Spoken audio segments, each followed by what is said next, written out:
V Evropskem parlamentu smo na svojem majskem zasedanju pozvali države članice, da bi uredili neko skupno evropsko platformo za izogibanje utaje davkov. Torej neko platformo, kjer bi si izmenjevali informacije.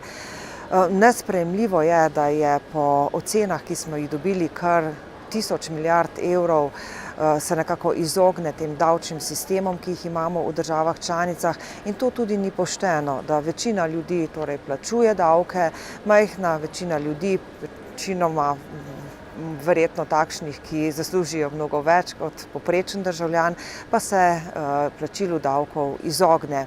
To lahko počne doslej z raznimi goljufijami, seveda pa so tudi čisto legalni mehanizmi, s katerimi se ti ljudje, državljani ali pa podjetja izognejo plačilu davkov. In prav tu se lahko pokaže ta evropska dodana vrednost, kajti s sodelovanjem lahko poberemo več davkov.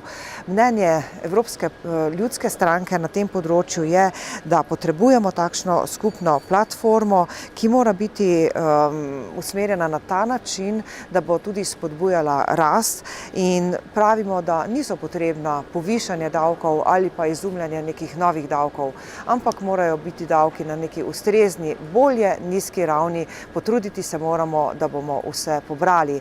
To je seveda tudi problem v Sloveniji, ki ima enega najvišjih, najdražjih davčnih sistemov v Evropski uniji. Tudi mi v naši državi se moramo usmeriti v to, da bomo davke resnično tudi pobrali.